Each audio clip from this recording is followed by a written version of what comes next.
A continuación, medicina ecológica.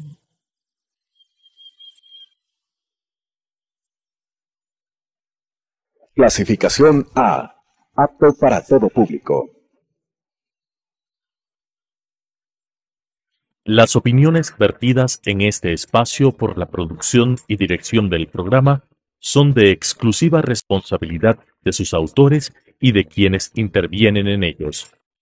Telesucesos Canal 29 UHF presenta Medicina Ecológica, un nuevo enfoque de la salud pública diseñado especialmente para mejorar la salud de todos los habitantes en armonía con la naturaleza.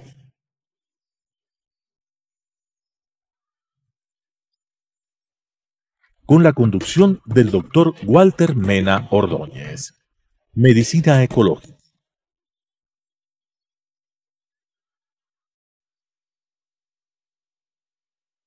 Hidalgo e Hidalgo. Ingeniería, construcción, mantenimiento y administración de infraestructura con excelencia, oportunidad y responsabilidad social, con elevados estándares de calidad, la preservación del medio ambiente, seguridad y la salud ocupacional, lo que nos ha permitido ser reconocidos como una empresa constructora líder en el mercado nacional e internacional, con excelencia en su modelo de gestión y procesos de innovación, mejorando la calidad de vida de sus trabajadores y generando bienestar a la sociedad. Hidalgo e Hidalgo, construyendo contigo el Ecuador desde hace más de medio siglo.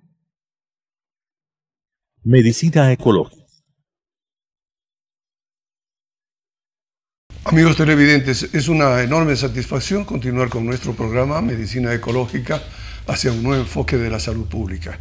En esta oportunidad es muy grato para nosotros, es un honor tener en nuestro set al doctor Genaro Eguigure para hablar sobre la cultura lojana. Él es doctor en Derecho y en Historia.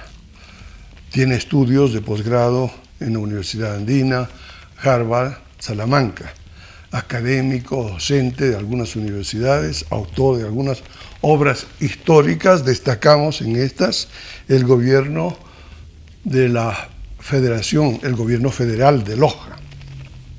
Nadie mejor que Genaro para hablar sobre la cultura lojana, el pasado, el presente y el futuro de la cultura lojana en función de lo que debemos ser los ecuatorianos, los lojanos y los ecuatorianos en el futuro.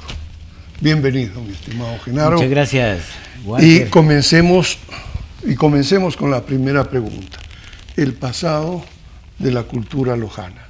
Siempre es una síntesis que tú nos la vas a poder hacer, dada tu gran formación y calidad de expositor. Por favor, ¿cómo es esto de la cultura lojana? ¿De dónde venimos? ¿Quiénes somos? ¿A dónde vamos? Claro. Bueno, bien. Muchas gracias. Un honor, Walter, estar en tu programa para conversar de temas tan interesantes como este, precisamente de la cultura lojana. Es un tema en construcción, ¿no es cierto? No está construido. No hay manuales ni enciclopedias sobre la cultura lojana. La hacemos día a día. Y claro, como toda cultura tiene unos orígenes, tiene un pasado, sí tiene un presente y nuestro deber es asegurarnos que tenga un futuro. Respecto del pasado, de los orígenes de la cultura lojana, pues bien tendríamos que remitirnos a los orígenes de Loja, ¿no es cierto? Y de las poblaciones que han habido en Loja, ¿no? Que han habido en Loja. Y entonces ahí bien podríamos hablar de los pueblos aborígenes, los pueblos precolombinos que poblaron la región que ahora conocemos como Loja.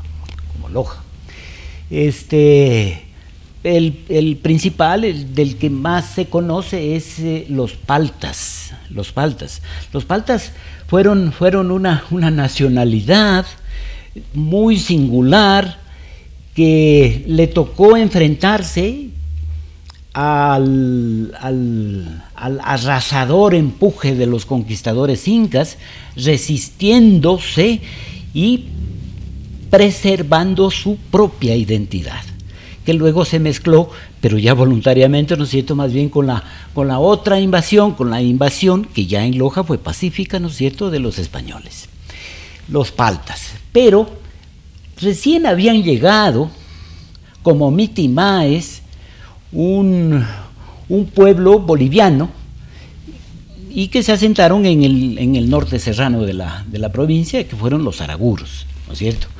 Ellos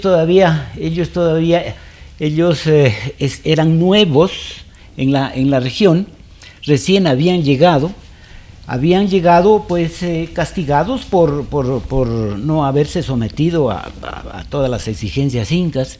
Sin embargo, en el poco tiempo que estuvieron ahí, empezaron a querer, ¿no es cierto?, al nuevo líder de los conquistadores, que fue Atahualpa. Un poco porque ya era nacido en una región más cercana.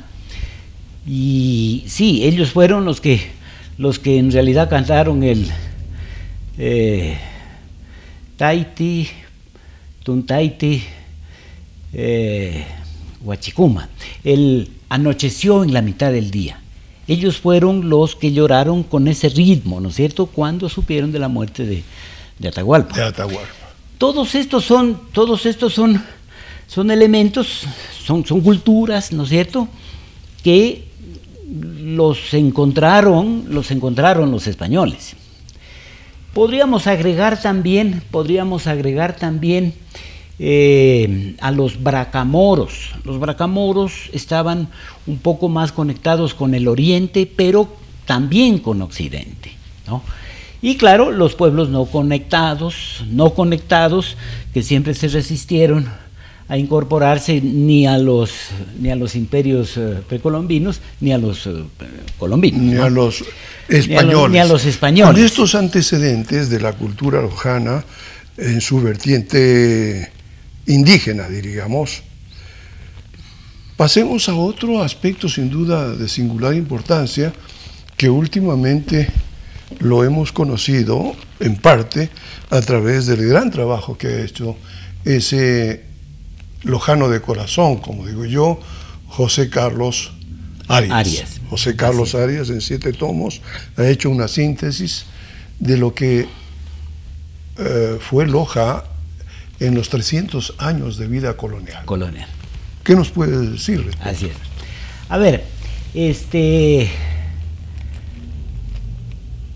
pues la primera pregunta que hay que plantearse es, sí, los españoles establecieron fundaciones con la idea de ampliar el territorio ya español y sobre todo llegar lo más al norte posible, antes de que vengan los conquistadores del norte, ¿no es cierto? Y un poco eran fundaciones de paso o de conveniencia, ¿no es cierto? Sin embargo, el capitán Alonso de Mercadillo hizo 3 fundaciones que, si bien pudieron haber sido de paso cuando se hicieron, sin embargo se volvieron fundadamente, había fundamento para que se vuelvan permanentes. El capitán Alonso de Mercadillo fundó Zaruma, Zamora y Loja. Zaruma y Zamora eran lugares especialmente importantes por la minería, que era por lo que venían los españoles. El resto no les interesaba. El que haya habido cacao en Palanda poco les interesaba, ¿no es cierto? Lo que les interesaba es poder sacar el oro de Zaruma y de Zamora. Ahora, ¿en dónde estaba el centro de esta línea de 3 horizontal, ¿no es cierto? En Loja. En Loja por su buen clima, en Loja por su tranquilidad, en Loja por su cercanía al oriente y por su cercanía también al Pacífico, ¿no es cierto? Esa fue la razón por la que permaneció ese asentamiento, esa población. Ahora, las minas siguieron. Las de Zamora, al igual que todas las fundaciones, hubo el levantamiento de los autóctonos y tuvieron que salir. Pero Zaruma siguió siendo mina y siguió siendo explotada. Y claro, al ya solo tener una fuente de riqueza, la ciudad tuvo que decrecer en su tamaño, en su actividad, en su economía, y únicamente depender de su propia supervivencia y de la minería de Zaruma. Genaro, al principio, ¿no es cierto?, y bien avanzada la conquista y la colonia, en realidad los españoles se lanzaron compulsivamente, diríamos, al oro, a la riqueza del oro, para llevarla a la corona española. Pero en 1635, un indígena de Malacatos hizo un descubrimiento que sanó al mundo. Estoy hablando del árbol de la quina. Y el árbol de la quina está íntimamente relacionado con la cultura colonial de Loja en el curso de 200 años o más aproximadamente. Ahora, yo diría que sí, esa data, 1635, es un poco la fecha en la que pudo conocer el mundo que en esa zona había una planta que curaba las fiebres y que curaba a todos los habitantes de esa zona, pero no es que ahí se le empezó a sembrar ni mucho menos, eso ya existía. Esa era una práctica, consecutiva, era un conocimiento habitual, ancestral. Ellos ya sabían, ¿no es cierto?, que de esa raíz, de esa corteza, ¿no es cierto?, podían extraer lo necesario para no morir por lo que murieron tantos españoles, ¿no? Entonces, pero esta maravilla, ¿no es cierto?, esta existió siempre ahí. Es más, yo diría que, aparte de la explotación que luego de que se conoció, Pío Jaramillo tiene su propia teoría de cómo se conoció, ¿no es cierto?, de cómo se conoció esto,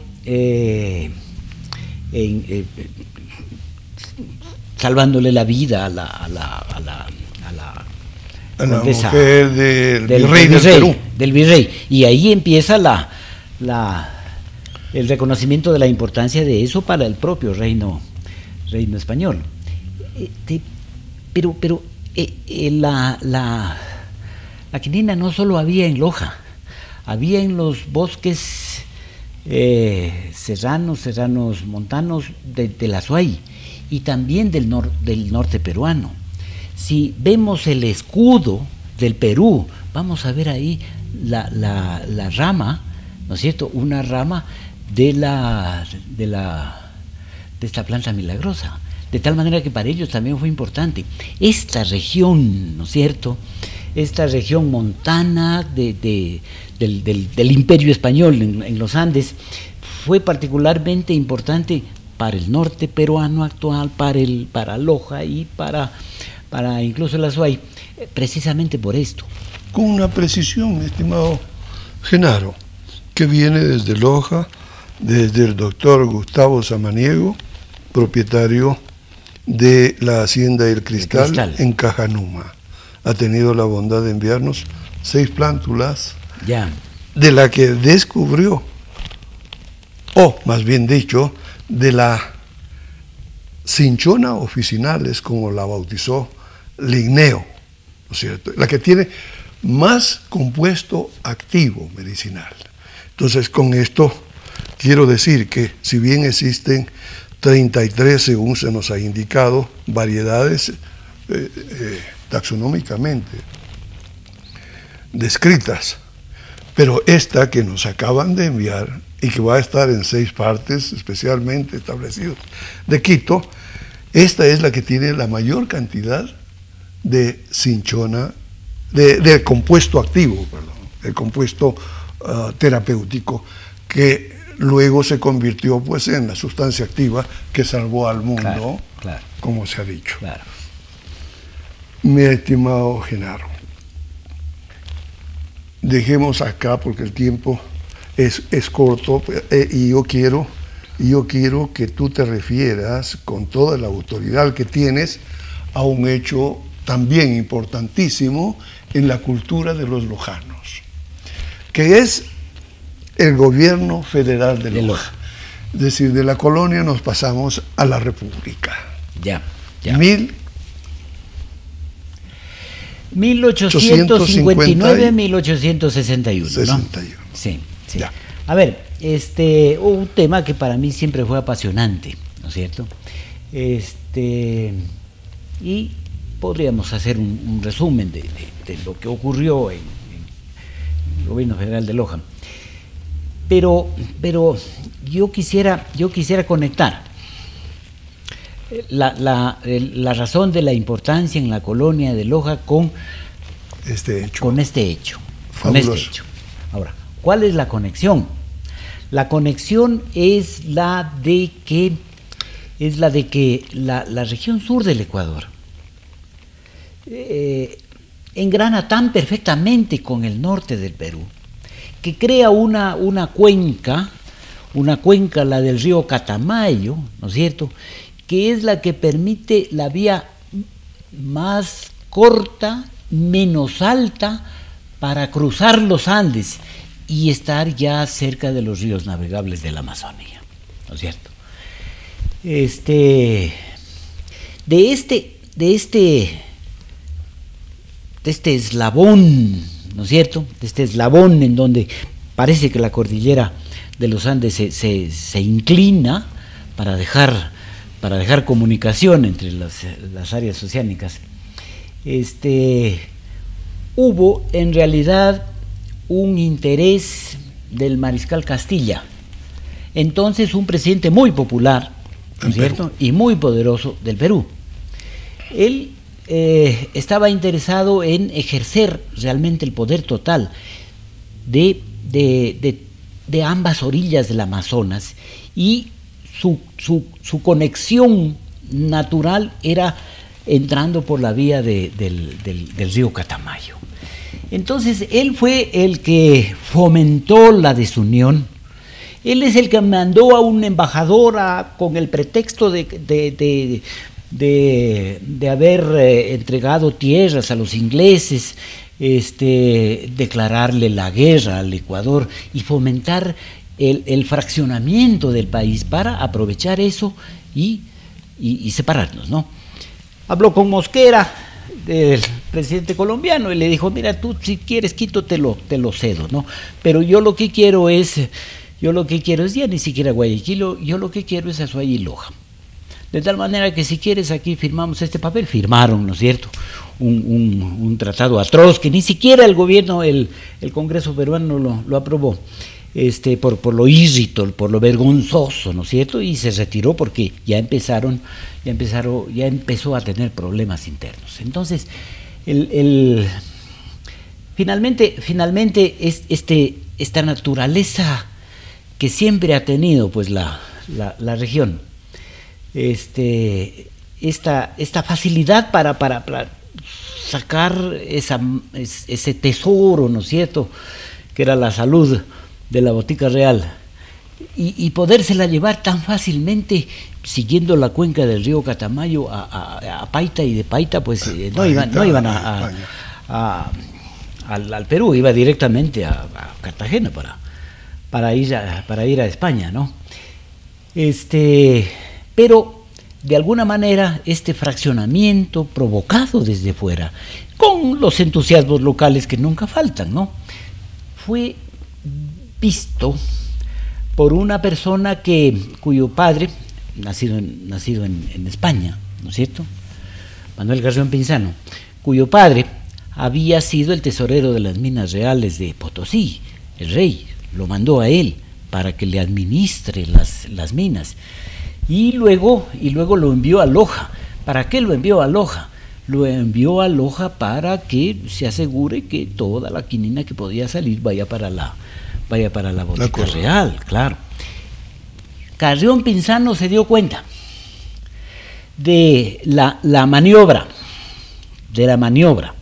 incluso con sus compañeros de aventura, el doctor José Antonio Guiguren, el doctor Ramón Samaniego, ¿no es cierto?, buscaron conectarse con Inglaterra para ver si desarmaban estos proyectos con España, etcétera, ¿no?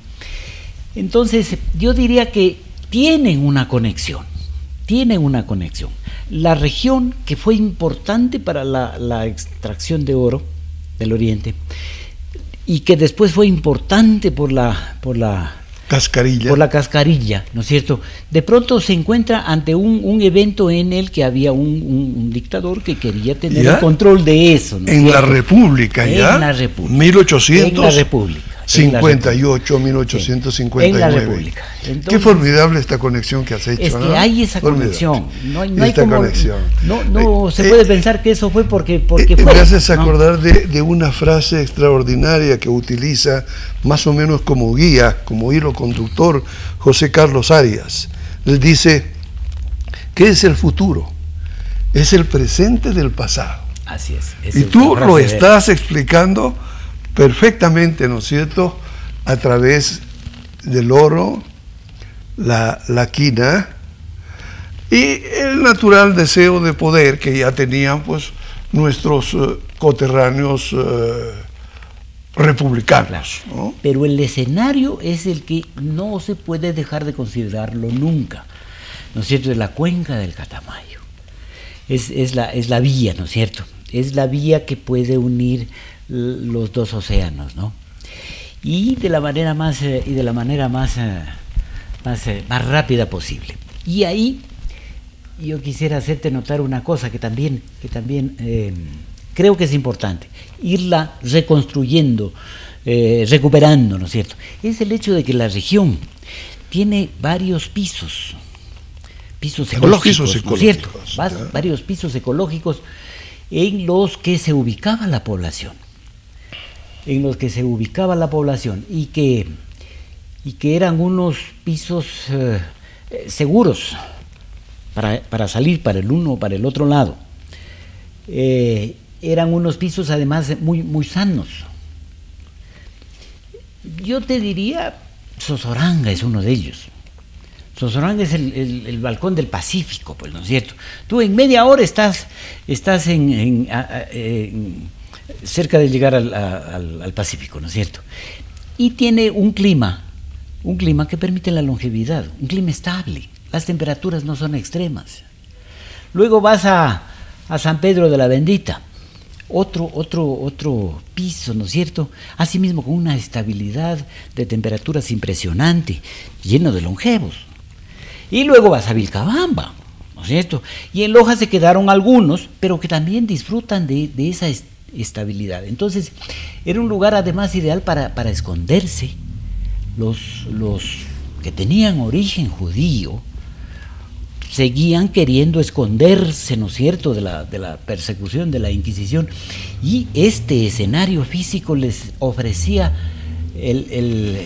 la receta ideal, ¿no es cierto? Porque podían mantener sus creencias coexistiendo con las otras y tenían la posibilidad de poder escapar en caso de que llegue un inquisidor impresionante. Excelente. Entonces, estas cosas son las que trajeron a Loja gente muy valiosa. Trajeron y se quedaron en Loja. Son gente que además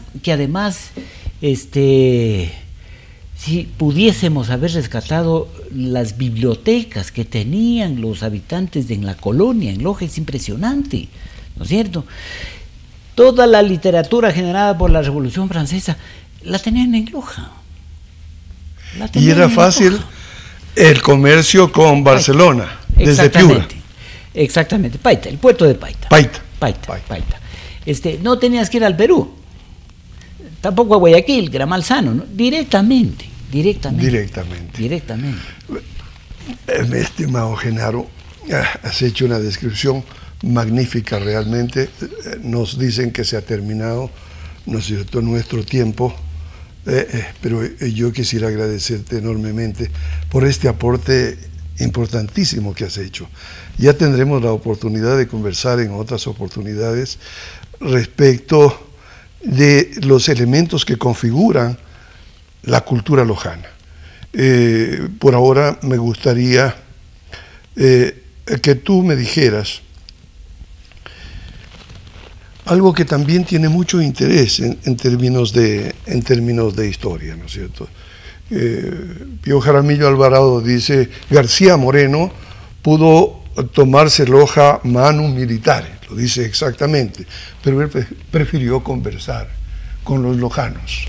Y no estuvo ahí Carrión Pinzano, sino estuvo Ramón Samaniego, sí, para firmar, ¿no es cierto? Todo lo que es Loja en este momento, yo diría, se produjo por esa especie de revolución que se hizo en Loja con sus líderes, Carrión Pinzano y Ramón Samaniego. ¿Cuál es tu punto de vista? A ver, si miramos los frutos del gobierno federal de Loja, entendemos por qué fue fácil que García Moreno se entienda con Carrión Pinzano. En realidad no se entendió. Él se entendió con el doctor José Antonio Eguiguren. Su hermano luego fue ministro y lo sucedió, después del asesinato, lo sucedió en el poder, Javier Eguiguren Riofrío. Porque había una especie de antipatía natural, según se dice, entre Carrión Pinzano y García Moreno. Y Carrión Pinzano dijo, yo no quiero correrme el riesgo de tener que enfrentarme. Entonces le dejó diciendo a José Antonio Eguiguren Riofrío, atiéndelo tú, contigo se ha de entender. Y por supuesto que se entendieron. Y acordaron muy fácilmente cosas que García Moreno podía darnos. Y cosas que los lojanos queríamos. ¿Qué fue lo que queríamos? Queríamos tener estudios universitarios. Pues nos los dieron, ¿no? Queríamos tener estudios universitarios, organizar la educación en Loja. Elemento básico de la cultura, pues, ¿no es cierto? Eje longitudinal siempre. Pueblo católico, una devoción a la Virgen del Cisne y otras advocaciones impresionante, ¿no? Queríamos tener nuestro propio obispo. García Moreno dijo, perfecto, el rato que yo esté en el poder hablaré con mi amigo el Papa y les crearé el obispado, ¿no es cierto? Y queremos no tener que ir a litigar en última instancia en Cuenca nuestros problemas. Queremos una corte de última instancia aquí y crear una corte superior, ¿no es cierto? Y entonces ahí están las tres creaciones que fue fácil para García Moreno concederlas, porque él estaba también de acuerdo, ¿no es cierto? De ese acuerdo. Exactamente, y le hemos sacado provecho a eso sin duda, ¿no? Excelente, excelente. Muchísimas gracias, Genaro. A ustedes, amigos televidentes, y a nuestros auspiciantes Hidalgo Constructores. Hasta la próxima oportunidad. Medicina ecológica.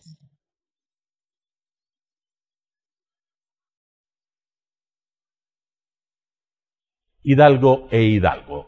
Ingeniería, construcción, mantenimiento y administración de infraestructura con excelencia, oportunidad y responsabilidad social, con elevados estándares de calidad, la preservación del medio ambiente, seguridad y la salud ocupacional, lo que nos ha permitido ser reconocidos como una empresa constructora líder en el mercado nacional e internacional, con excelencia en su modelo de gestión y procesos de innovación, mejorando la calidad de vida de sus trabajadores y generando bienestar a la sociedad.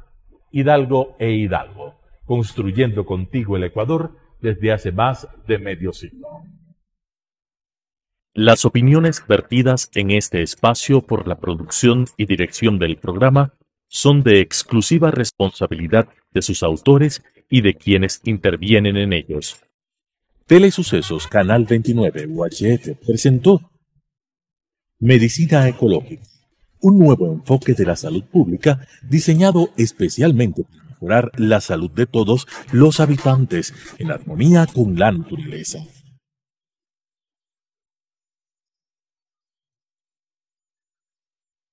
Con la conducción del Dr. Walter Mena Ordóñez. Medicina Ecológica.